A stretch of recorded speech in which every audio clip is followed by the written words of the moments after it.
बच्चों, ये बोर्ड परीक्षा 2021 के 346 एफएस सेट का 8वां भाग है। इससे पहले के 7 भाग देखने के लिए आप कमेंट बॉक्स से चेक कर सकते हैं और उसमें आपको सातों भाग का लिंक मिल जाएगा।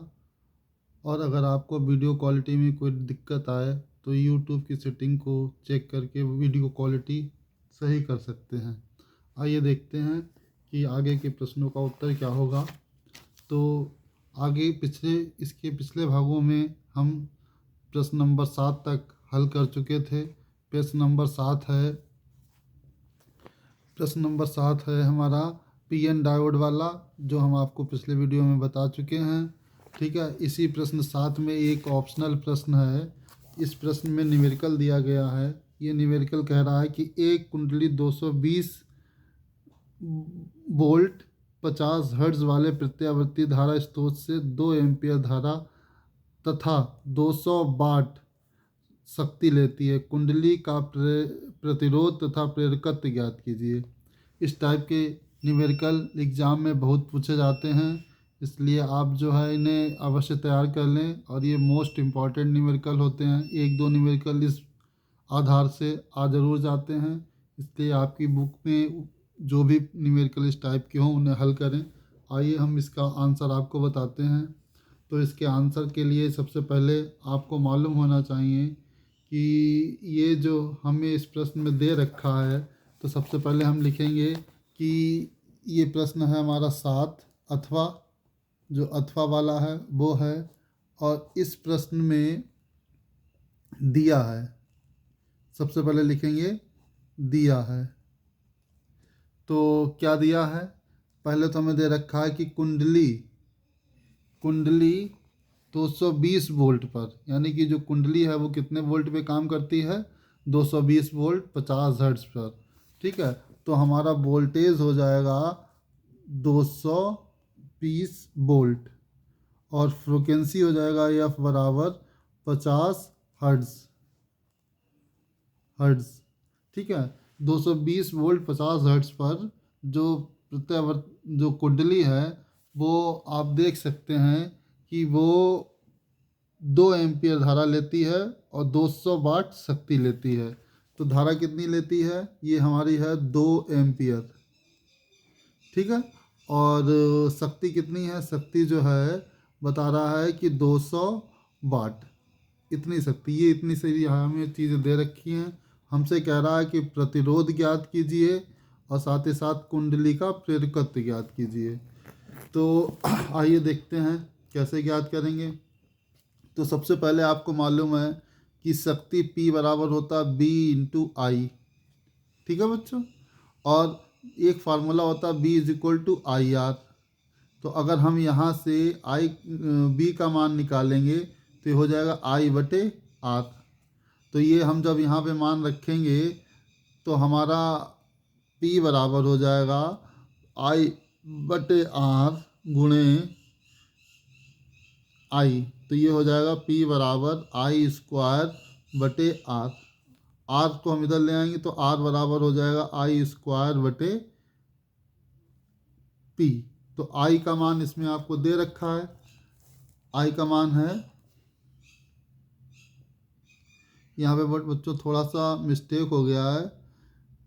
B बराबर होता है आई आर, तो आर बराबर हमारा आर बराबर हो जाएगा, अब B बराबर आई आर होता है तो हमारा गलत हो गया यहाँ पे। ये P बराबर हो जाएगा I इंटू आर और इंटू आई। तो ये हो जाएगा P बराबर आई स्क्वायर आर। तो आर बराबर हो जाएगा P बटे आई जीरो स्क्वायर। तो P का मान दे रखा है 200 बटे आई का मान दे रखा है 2, तो 2 का स्क्वायर करेंगे तो ये हो जाएगा 4। तो आर बराबर हमारा हो जाएगा 50 ओम। ठीक है, ये हमने एक आंसर निकाल दिया है। ये हमारा प्रतिरोध आ गया है। अब हमें प्रेरकत्व निकालना है।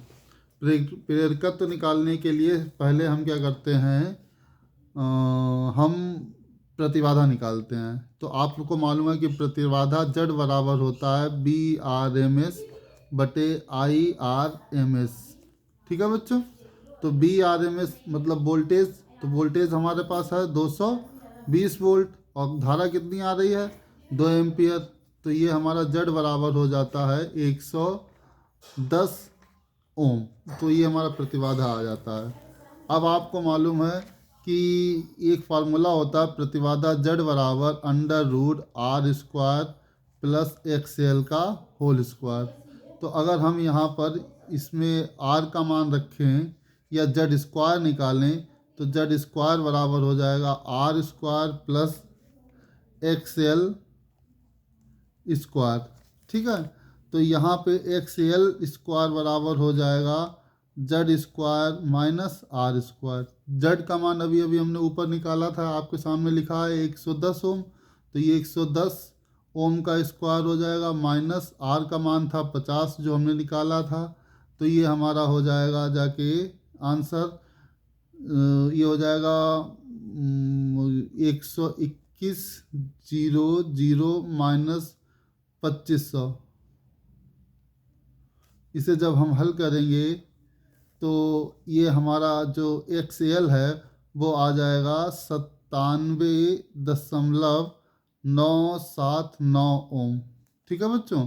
इसे घटाएंगे, घटाने पे हमारा जो भी आएगा उसका जब वर्गमूल निकालेंगे तो हमारा ये XL निकल के आएगा। ठीक है। ये XL निकल के आएगा। अब आप लोगों को मालूम है कि XL बराबर होता है ओमेगा L। तो L बराबर हो जाएगा XL बटे ओमेगा। ठीक है बच्चों। तो अगर आगे से हम हल करें तो हमारा XL बराबर हो जाएगा XL बटे ओमेगा का मान होता है 2πf।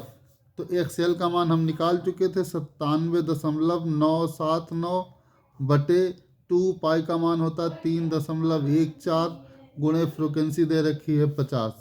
तो जब आप इस पूरी कैलकुलेशन को सॉल्व करेंगे तो L बराबर आ जाएगा 0.312 हेनरी इसका मात्रक होता है। तो इस तरह से आप देख रहे हैं कि हमने कुंडली का प्रतिरोध